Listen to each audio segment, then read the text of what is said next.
ជំរាបសួរទៅដល់បងប្អូនទាំងអស់គ្នាអរគុណសម្រាប់ការចូលរួមចែករំលែកជាសិភៅខ្មៅដៃមួយដើមសិភៅមួយក្បាលខ្មៅដៃមួយដើមសម្រាប់បេសកកម្មក្នុងការជួយទៅដល់កុមារក្រីក្រតាមសហគមន៍ថ្ងៃនេះពួកយើងពិតជារំភើបដែលបានចូលរួមមកដល់សាលាអណ្ដូងតាម៉េងក្នុងទឹកដីខេត្តកំពង់ធំហើយបងប្អូនឃើញទស្សនវិជ្ជានៅទីនោះសាលារៀងខ្វះខាតបន្តិចមែនហើយអ្វីដែលយើងឃើញអ្វីដែលយើងចង់បានបន្តពីការចូលរួមនៅក្នុងសាលារៀនបងប្អូនក៏ឃើញពេលដែលយើងចូលមកក្នុងសាលាយើងនឹងឃើញក្តារខៀនតុកដែលត្រូវការមួយចំនួនខ្ញុំចង់នាំបងប្អូនមកមើលបន្តិចបាទនៅជាមួយទីនេះនៅទីនេះនៅក្នុងថ្នាក់រៀន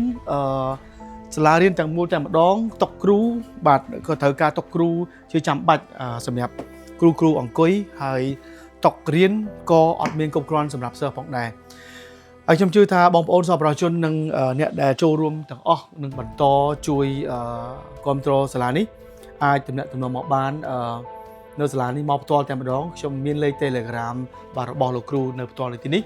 ដែលលោកគ្រូជានាយកសាលានៅទីនេះហើយខ្ញុំក៏ចង់អរគុណទៅដល់សប្បុរសជនទាំងអស់គ្នាដែលនៅតែស្រឡាញ់ជួយទៅដល់សាលាក្រីក្រនៅក្នុងប្រទេសកម្ពុជារបស់យើ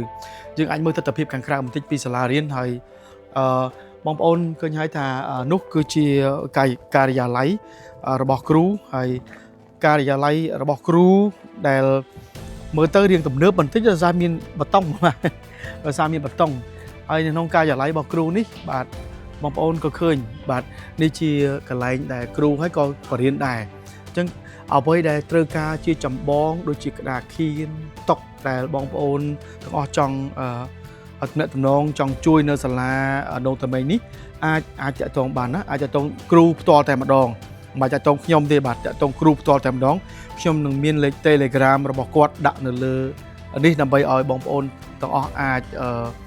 ឃើញអំពីទស្សនវិជ្ជាសាលាដូងតាម៉េងបាទអ្វីដែលគ្រូត្រូវការខ្លាំងជាងគេនោះគឺតុកបាទតុកតែម្ដងបាទតុកគ្រូបរិញ្ញាអញ្ចឹងបងប្អូនឃើញហើយទីនេះគឺតុកគ្រូបរិញ្ញាបាទតុកគ្រូបរិញ្ញាគាត់អត់មានតុកអីត្រឹមត្រូវស្អាតបាទទេមានតុកនេះបង្រៀនទីនេះរាប់ឆ្នាំហើយអញ្ចឹងក៏ត្រូវការបងប្អូនទាំងអស់គ្នាជាកម្លាំងចិត្តសម្រាប់ពួកគាត់បន្តទៀតហើយអាចឧបត្ថម្ភបាទជាតុកគ្រូក៏បានជាតុកសិស្សក៏បានសម្រាប់ឲ្យពួកគាត់អាចរៀនបានយ៉ាងល្អប្រសើរផងដែរហើយអរគុណមែនទែនសម្រាប់បងប្អូនទាំងអស់គ្នាបាទខ្ញុំលើកដៃម្រាម10អរគុណសម្រាប់ការចូលរួមចែករំលែកជាភៅមួយក្បាលខ្មៅដៃមួយដើមសម្រាប់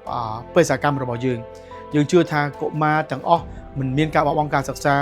ណាមួយទេបើសិនបើមានការជំរុញទឹកចិត្តយ៉ាងខ្លាំងអំពីលោកគ្រូអ្នកគ្រូបងប្អូនទាំងអស់ទៅដល់ពួកគេហើយការអប់រំនេះគឺជាស្នូលដ៏សំខាន់សម្រាប់ពួកគេផងដែរអរគុណទាំងអស់គ្នាបាទសុខសប្បាយទាំងអស់គ្នា